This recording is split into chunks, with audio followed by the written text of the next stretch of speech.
for example, payments, digital identities, and all other things that can help the ecosystem within the West African sub-regions to operate, in a very friendly way, accessible to the citizens of West Africa.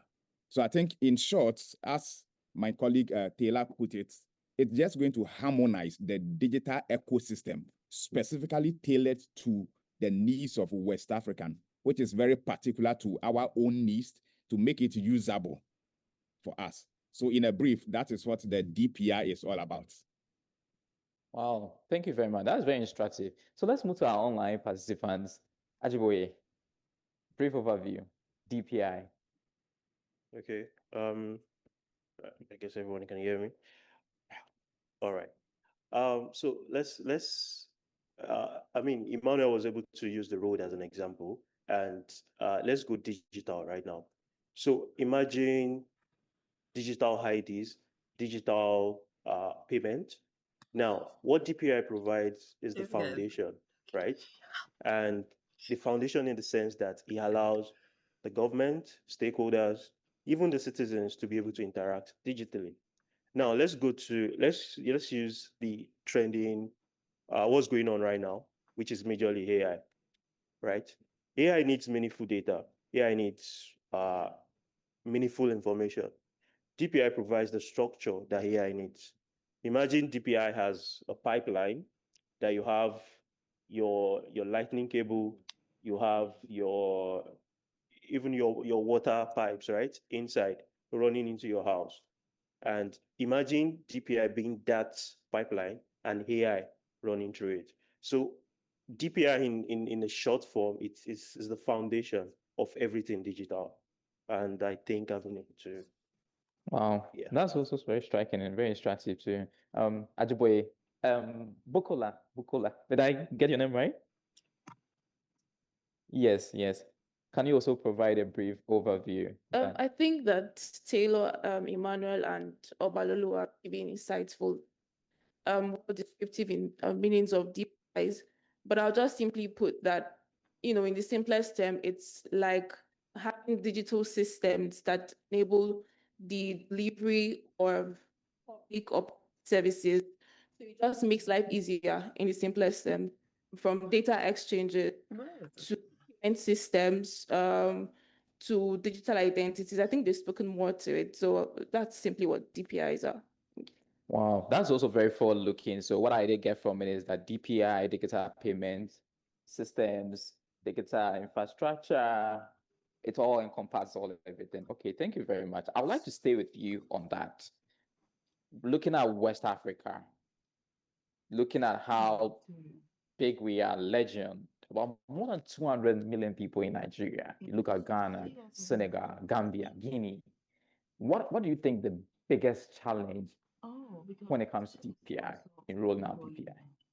I would like to answer this point on 3 points rather. I mean, the first and biggest that we see is the fact that we don't have harmonized laws. When we look at the EU, we see they are doing it and strategies, everything is unified. So across the EU, different countries, they have unified laws that tailor what they are going to do. And it governs everything that they're going to do. Take an instance of the GDPR, for instance.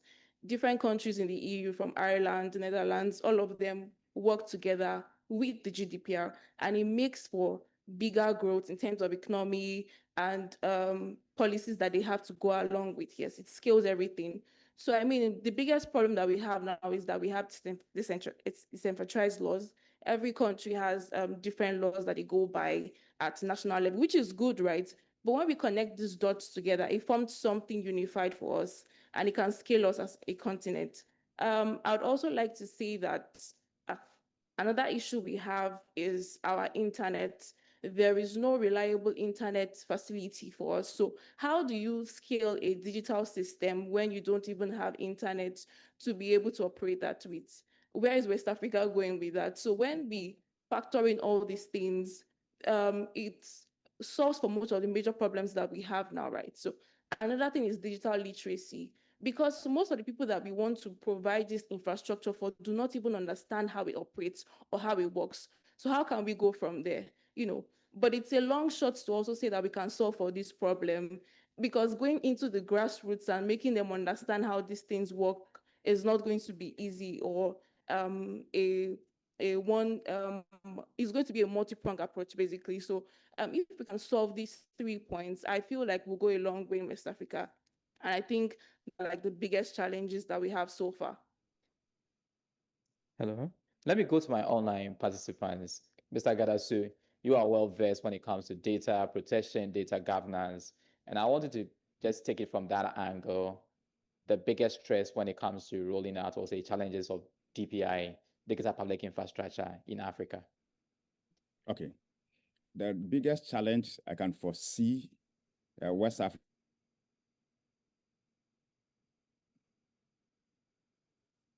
about is surveillance. These systems are intended to help us operate digitally and have that comfort in doing digital transactions, collaborating along the corridors of West Africa to help the citizens conduct businesses and transactions freely. However, if care is not taken, it can also be used as a surveillance tool to surveil the people, which would, rather than help them, will restrict their freedoms of movement, their freedoms, their digital freedoms online. So this is one of the critical things that I can foresee will be a major challenge. Then also in the design of these systems, once we all get on board, or the majority of the people get on board this platform, it becomes our way of life. However, what are the security measures that will be put in place to ensure that all these daily life activities that we conduct online are more secured, to the extent that no single, criminals would have access to these systems, or government taking control, or, having all these things are very key, in that we also need to, in the design of this system, operate by certain standards and principles that will ensure the security of these platforms, because it is going to be our digital identity. That is what we are going to be using on these platforms. Once your digital identity is stolen or is misused, falls into the wrong hands, then that's going to be a very big challenge for the individuals if care is not taken. So these are the two main things I can foresee as very serious challenges that we are going to be facing, or we can foresee ahead of time. Thank you very much. Incisive, precise, and concise. I would like to welcome our Honorable Member of Parliament for Timpani, this constituency in Ghana, and also newly elected Minister for Public Sector Reforms, Honorable Lydia Lamisi Akambariba. Welcome, Honorable. Honorable, I'll come back to you. I'd like to just put your thoughts together on this very subject matter. I'd like to go back to Taylor. And Taylor, looking at your work as a strategic advisor in business, working with various companies, what do you think are some of the challenges when it comes to DPI enrollment in West Africa? What do you foresee? Yeah, all of the comments so far have been great. As we've been working, we've seen that quality of connection is really a challenge.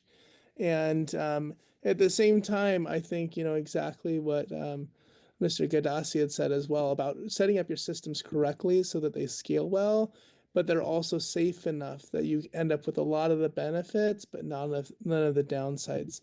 So I'm coming mostly from an industry perspective.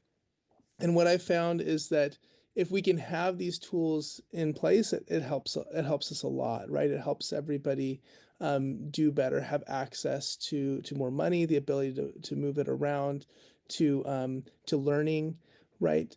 One of the things that I found really tricky in my efforts is public access to internet is really tricky. One of the hard things is that a lot of people are paying by, for every byte, every megabyte, every gigabyte, they're paying for it. And so a lot of people are, even though we have wonderful infrastructure in a lot of ways, people are priced out of it. One model that we've seen overseas that works pretty well is access to public Wi-Fi, for instance, that's provided by, by government agencies, for example, through libraries, for example. But access to data is something that's almost, fundamental to any of these transactions. Your digital ID, oftentimes you can't do digital transactions without access to data. That being said, West Africa is doing incredibly in that regard in terms of quality of data access and coverage. I'm currently in San Francisco, and if you look at the map of T-Mobile coverage in Nigeria, it's actually, you get better coverage in Nigeria, like by percentage of land area, than you do in California. And so a lot of these policies that that government and private institutions have been enacting are absolutely phenomenal and doing a great job. And we need to keep moving on that front. Another example is the prevalence of mobile money. I have several examples of working with smallholder farmers in rural villages, and all of them have been able to accept mobile digital payments that I've worked with. Even people who really don't know how to navigate a telephone, not even a smartphone, a typical flip phone, able to use mobile money, and that's really truly incredible. That's really transformative. So we've made a lot of steps. The steps here are leapfrogging the rest of the world, but there's a lot more to do to get it into the hands of every person and to make that data quality really high. And then of course there's building on top of just that infrastructure.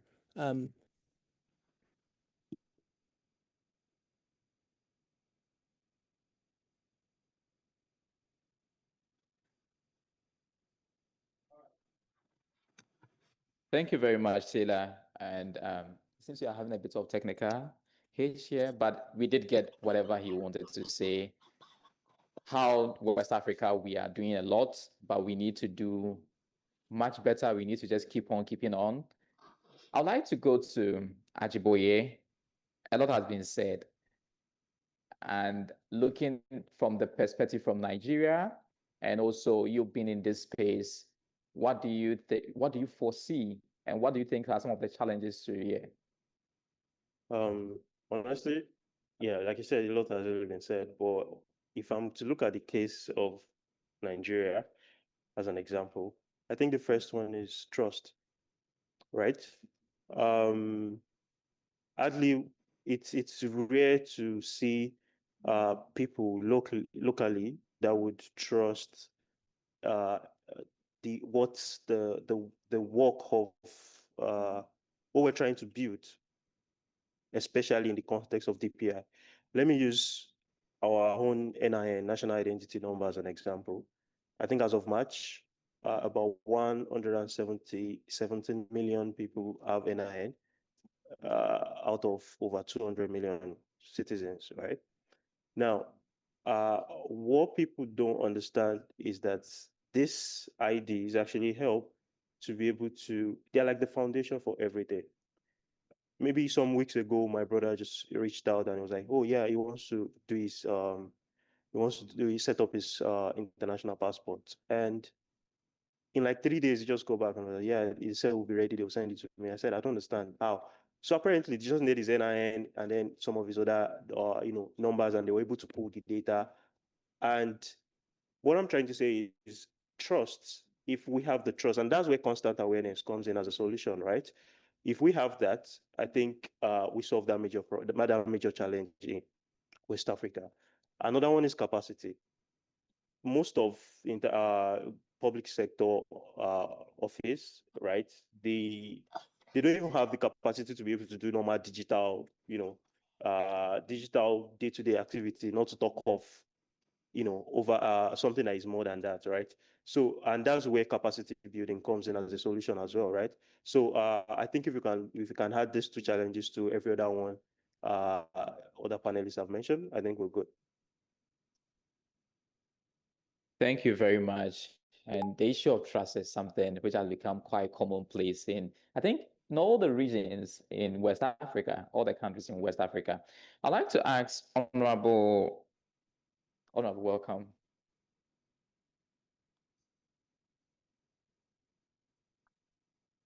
So I want to know, when it comes to, you've been a member of parliament for 4 terms? 2 terms, okay.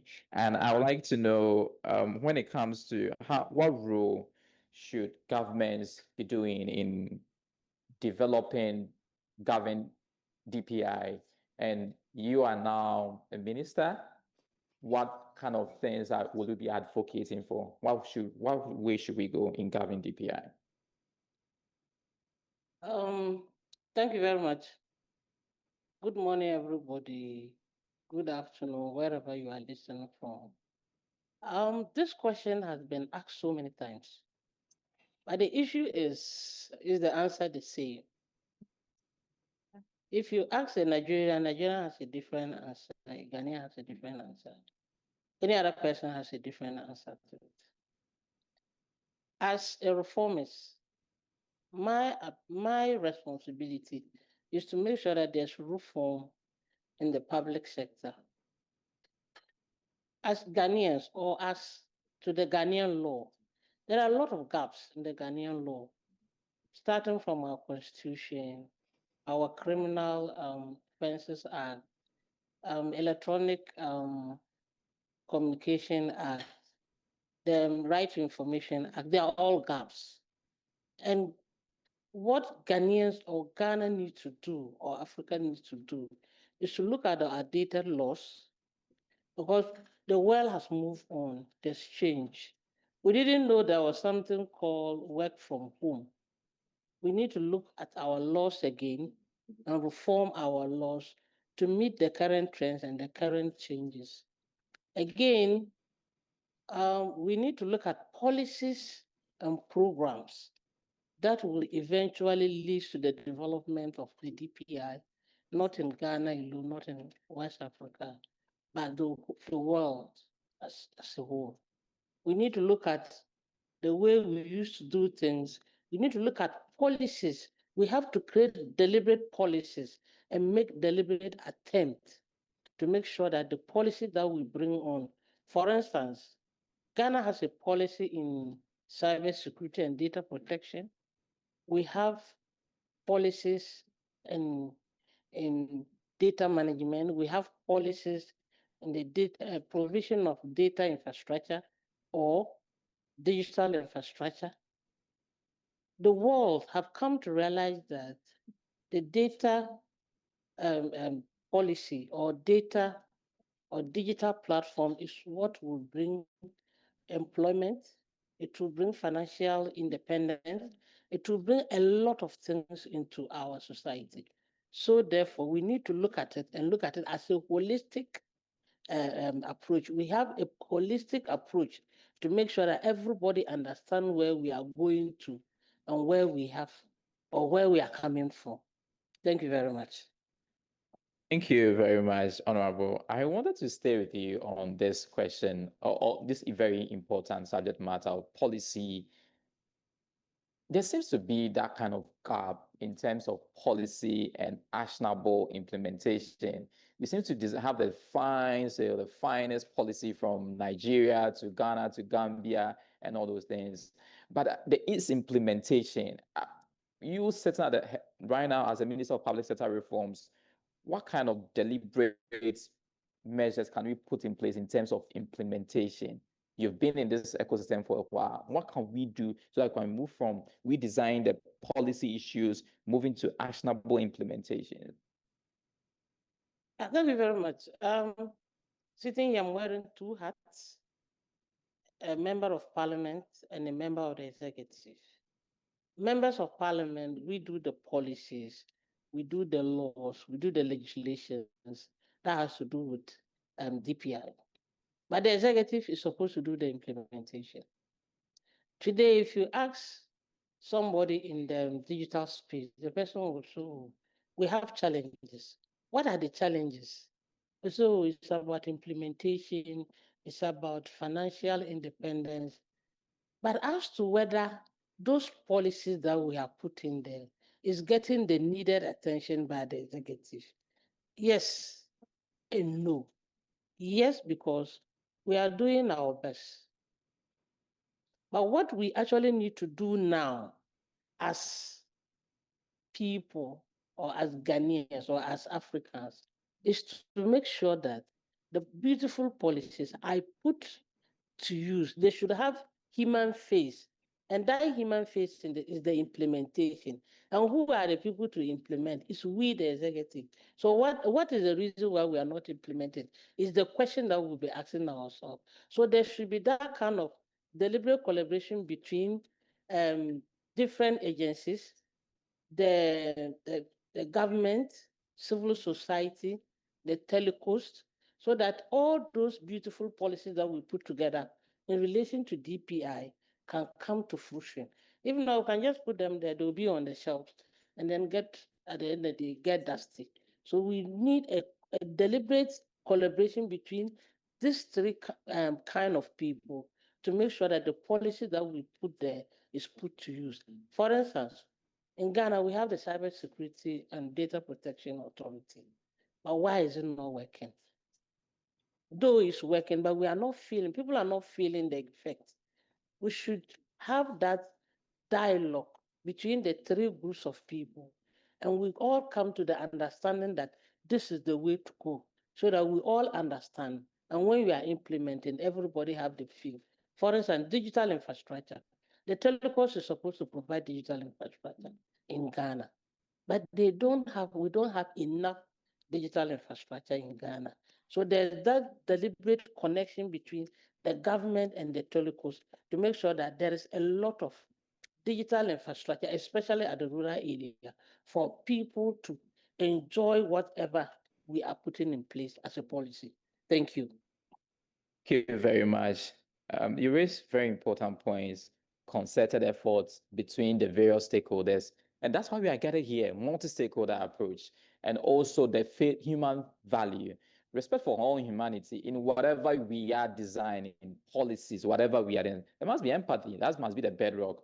I'd like to go to the prolific scholar, Mr. Emmanuel Gadasu, who I've been a very big fan. You can read it, check out his articles.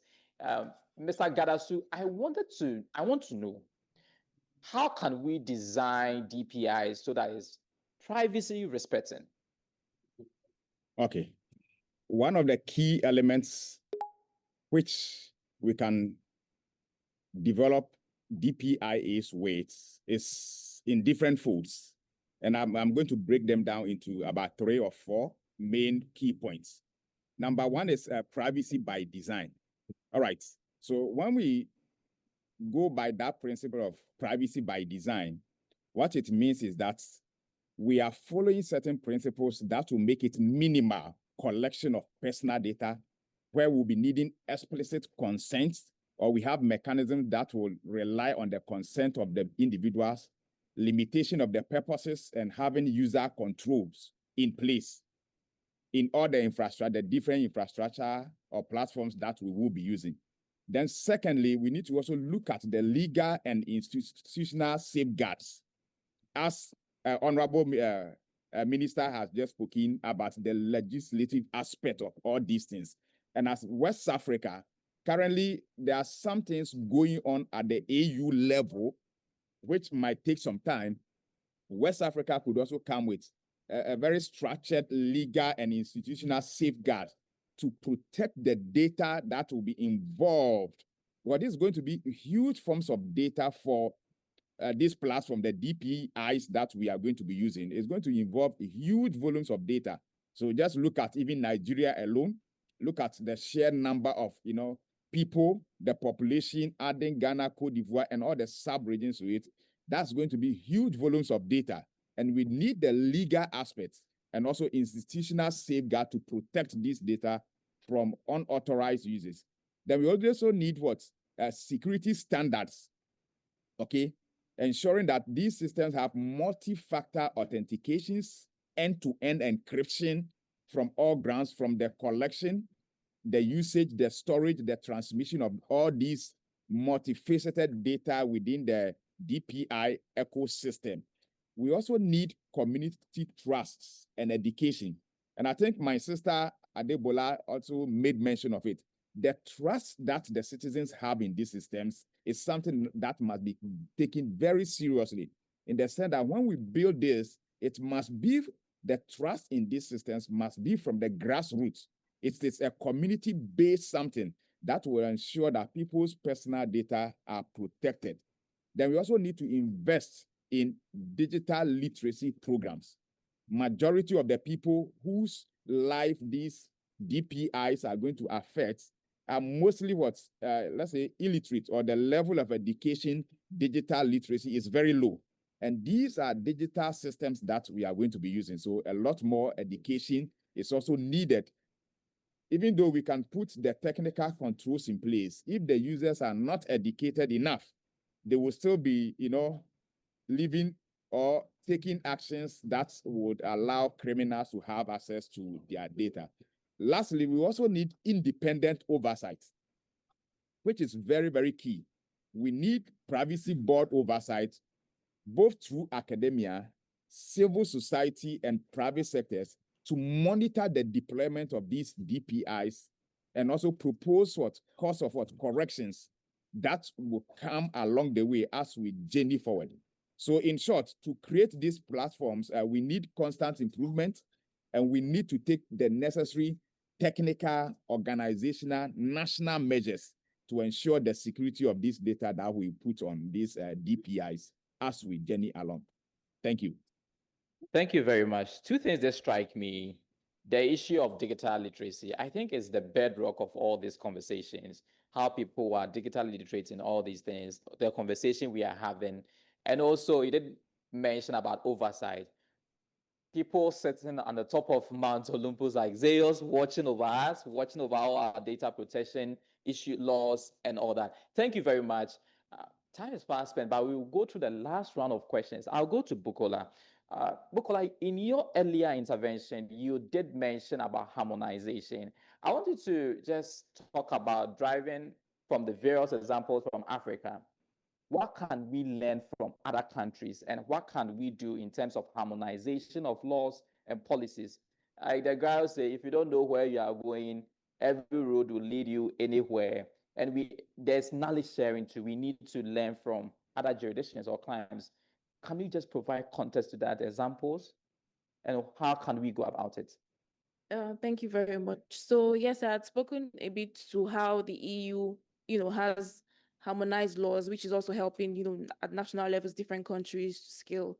But speaking to the African context, I think we're already doing some amazing work in terms of the policies and strategies that are coming up, both continentally and regionally and, at national levels. So let's take an instance of the AU's digital transformation strategy 2020-2030. And that's like a bedrock of what we are doing at ACDT also. Most of our discussions and strategies are around that. I mean, the strategy already serves as a blueprint that can scale our economy in the continent. So basically, it's somehow built on pillars around data exchange, how we can exchange data among different nations. And this can help us, exchanging ideas, exchanging data to build all of these infrastructures that we've already spoken about and other panelists have spoken about. Then we also have the digital identities. Imagine something that works across the board. So you're going to, it is noticed across board. Any country you go to, everybody understands that this is your identity. I mean, the bedrock of everything also is around payment systems. Taylor has spoken a bit to that also. I think it's sad that you live from Nigeria to another African country, even in West Africa, and you cannot use one single payment system across the different countries. And that's something that's killing us as a continent. I think we need to be able to scale payment systems to the point that you can go across different countries and rely on one card for your payments. You do not have to. That's one thing that's making the EU to still go global in their economy and everything. So it's easy for you to even build an infrastructure because already that this system works. If you just connect to this, you can already deploy whatever you already have and create a working system for the continent. So if we can leverage all of these things, build around all of these pillars I was spoken about, I think if we actually implement the AU's digital transformation strategy, we have a long way to go. But there's also a problem. We don't see the actual implementation. And I think that for us to go forward, we need to have like a track record. So say by every year, 2020, a public track record. I'm sure there are internal track records, but a public track record that says this is what the AU achieved with the transformation strategy by 2020. This is what we achieved in 2022. This is what we achieved in 2023. So from there, we can pick up the gaps. Where did we fall? Where did we lag behind? How can we grow from there? It helps us to continue and push the narrative that we're trying to build for the infrastructure system. But if we sit there and just say, oh, we have a blueprint, but there's no implementation, even if it's been implemented, we can't track how it is scaling or its efficiency. And that's a problem. I've said before that we need to connect the dots, bring together our different national policies and see how we can come together and form one unified system. We also have the AFCTA's digital trade protocol. And this is a good way to also grow our economy, right? It already serves again as a blueprint for us to just pick up from. So to say that we don't have the policies is a lie. Or to say that we don't have the strategy to work is a lie. I think our biggest problem is implementation. And because we always depend solely on the Western infrastructures to go, that's the problem, right? Because we do not have our own continental approaches or infrastructure. So if we can sit together and come as a continent and actually, implement these strategies and policies that we've put together, as opposed to just documentation and mere words on papers, I think we'll go a very, very long way. We can scale from there. Thank you very much. Thank you very much. That was very extensive. And I had a mere nightmare yesterday when I couldn't use my Visa card for POS here. I really, Ghana, Nigeria, I couldn't use it. And also you did mention about the AFCTA, how we can build trust around it and there will be free flow of trade and all. I'd like to go to Taylor. You are from the private sector, and we know that private sector is a major driver of economies. How do you think the private sector can also shape DPI? Yeah, I think of the private sector, and hopefully you guys can hear me this time. I think the private sector really has a role. In particular, we talked about DPI as the road that allows all of this commerce and all this activity to happen. The private sector is kind of like the vehicles that drive on the road or the trucks that make everything happen. And private sector and public sector have pretty different jobs, right? The government is essential, as mentioned, for regulation to make sure things are safe, and they have to get it right. They necessarily need to typically move a little bit slow and get it right because they need to scale to everyone, right? And so the private sector usually can move fast, and it's okay to try 10 different things, and only maybe one of those companies will survive or will work out. But you can't do that really as a government. Now, on the other hand, private sector's incentives sometimes aren't always aligned with the people's. The government answers to the people, right? Every election cycle. And so the private sector needs some regulation to make sure that it's operating safely, that it's doing what's in the best interest of the people, because you don't want companies to turn into extortion machines, right? Which they very quickly can. So those two elements working together work really well. And in terms of, making things that last for a long time, what usually works the best is if government can provide the minimum amount of regulation necessary to make things safe and give maximum freedom to the public sector to try to move quickly and make prosperity. But that government has a super essential role in providing the basic foundational DPI, that infrastructure, and then making it so that private sector can move quickly. This protects us as well from the changes in administration when a lot of programs tend to get canceled or changed. It helps with longevity. So I just want to, just plead. I've seen the audience. There's a lot of very smart, intelligent, driven, entrepreneurial people out there in the audience, I can tell. Now is our chance to build huge, wonderful things. And with digital infrastructure, it's all at your fingertips. You can build anything. You can build world-class companies in your, in your bedroom with your friend. All that stuff becomes possible once we've laid the groundwork of DPI, and you can leapfrog the rest of the world, right? And that's all. It's all available right now, and you just have to engage and do it, and you can.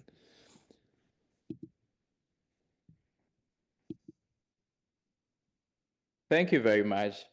And I would like to go to our participants, distinguished participants and audience. We are far behind time, and 2 questions. If you have any question or intervention, please do raise your hand and the mic will be given to you. Is there a question? Oh, yes. Mr. Jameson, Dr. Jameson. The mic. Yes.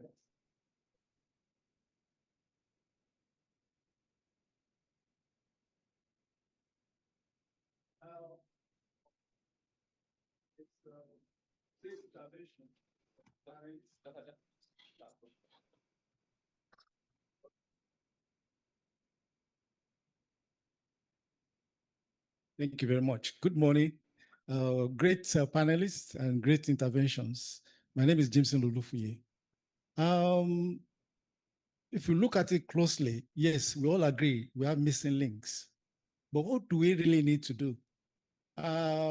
We need to reflect on some techniques to really ensure that we can deploy DPI seamlessly, can be operational, and then it can also be compliant with regulatory frameworks. So it's this sandboxes mechanism that we can really adopt, wherein in a sandbox, the regulators, the government, the parliament, and some stakeholders can always be in the room to test situations, scenarios. CBN in Nigeria started using it to test financial facilities and things like that. And also, we had the Net Mundia Plus 10 last year. It talks about meaningful multi-stakeholder, guideline participation. It's kind of akin to the sandboxes framework. So I think if we onboard this at the national level, at the sub-regional level, at the regional level, it will help us a great deal. Thank you very much.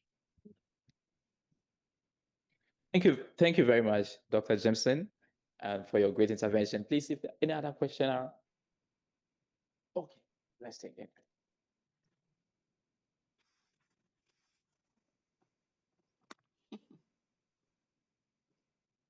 Yes. Hello, good morning. My name is James, and I have a question. So usually when we talk about DPIs, we are looking at online infrastructure, online services, e-governance, and things like that. But in Africa, where internet penetration is a problem, and even mobile penetration is a problem, is there a case for offline, should I say, application of DPIs or offline, should I say, practicality for DPIs where some of these services can be utilized? And one technology that comes to mind is USSD, but even that relies on mobile penetration. So basically, all I want to find out is, yes, we would like to build that infrastructure with an online, on top of the online services that we have. But in the case where there's no penetration in certain areas of Africa, and I come from Ghana, where if you're traveling across the country, you quickly move from 3G to even 2G, and we are now entering the era of 5G, and some people are even reporting 6G.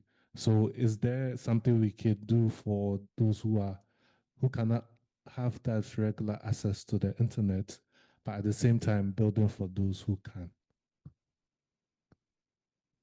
Thank you very much. For our panelists to digest the question. I didn't get your question.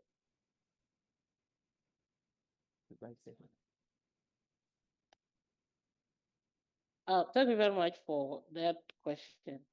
I'm happy you have recognized the fact that there is issue with internet penetration in the whole of, I can say Ghana, but I don't think the story is different in other African countries. We look at the infrastructure. If there is a way, and that is why we are here today, is for us to sit down as multi-stakeholder group to look at it as how we can manage our economies, even in the absence of internet governance. So it can be done. It's just a matter of we sitting together, discussing the issues, and coming out with ideas as to how we can manage with such infrastructure. Thank you very much. Thank you very much, Honorable. And I would like to, we would like to exhaust all the questions. We are still around because we will be having our opening ceremony very soon, and we don't want to waste my time here. So if you have any question, you can just forward to us, and I'll have it for my distinguished panelists. I'd like to take 30 seconds, quick summation from our panelists. So I'd like to go online, Mr. Gadasu, 30 seconds.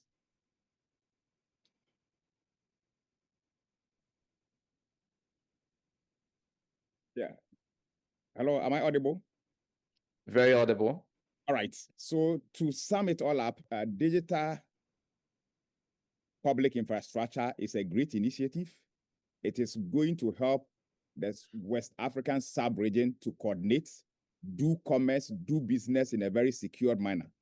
However, it can either come to liberate or to surveil us. The difference will lie in our choices of governance, accountability, and inclusion. For West Africa, the opportunity is to build sovereign, inclusive, and a very secure systems that are not just only digital, but are dignifying to the citizenry of West Africa. Thank you. Thank you very much. Taylor? Thank you.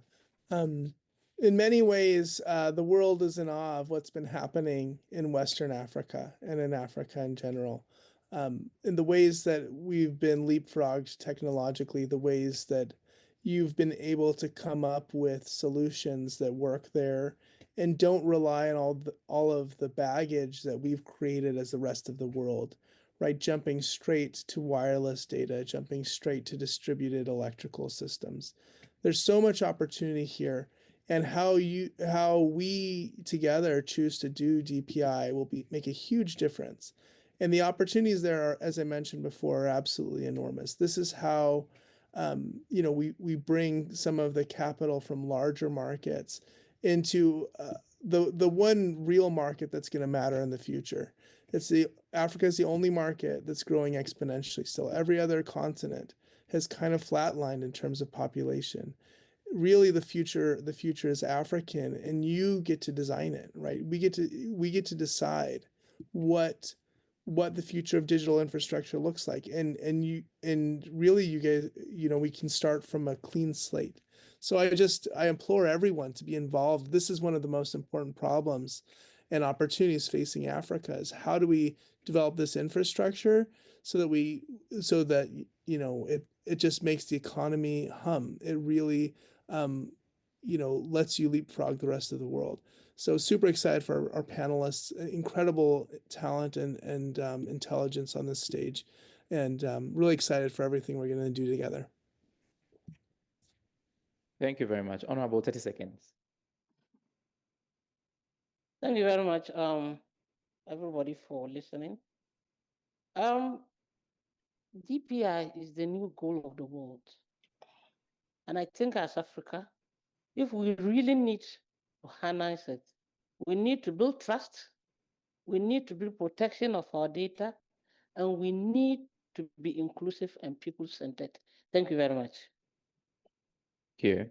Bukola? I would just sum up and say that I'm going to piggyback on the question that was asked before as to how DPIs are going to get to the parts that don't have access to the internet. But I would say that brick by brick, we are building, and every year you check the scope is increasing, right? And I believe that in years to come, all these problems that we've highlighted would be solved for. So yes, I think little by little, big by big, basically everyone's good to get across the infrastructures. Thank you. Thank you. Ajiboye. So I was actually going to make reference to his question as well. I think everything boils down to partnerships, right? And DPI is not just one. It doesn't stand alone. And partnerships like the one for DPI, they are built on co-creation, not just consultation. And that goes to answering this question where we have partners working together to lay, fiber cable, especially in Nigeria. There's one going on right now to get to all these areas and to improve internet connectivity, right? And this is not just a magic wand. It's something like Dipokola said, it's brick by brick. We'll get there. And just like our African proverb will say, if you want to go far, you go together, right? So I think I'll leave it at that. Thank you very much, my distinguished panelists. It's been very, very insightful conversation, riveting. And my key takeaway is that just like the major theme of this discussion, we should think global and build local. The local contextualization of DPI in West Africa, not the plug and play policies from the Western world over here. Local context matters. It's been a very, very exciting conversation. And just like Ajiboye and Bukola did mention, brick by brick, we are doing well. We need to pat ourselves, but there's lot to be done. The French will say, petit à petit, l'oiseau fait son nid. Little by little, the bird will drink water. Thank you very much, my distinguished and able audience participants. Thank you so much for joining this conversation. We need to advance the conversation. We need to just keeping on through advocacy and also reaching out, digital literacy, keep the conversation going. Thank you so much for joining this conversation. And thank you so much for the ACDT team, the African Center for Digital Transformation. You can just check out the amazing work they are doing via LinkedIn, X, Facebook, Instagram, and just let's all contribute to the conversation. Thank you so much. And we will get back.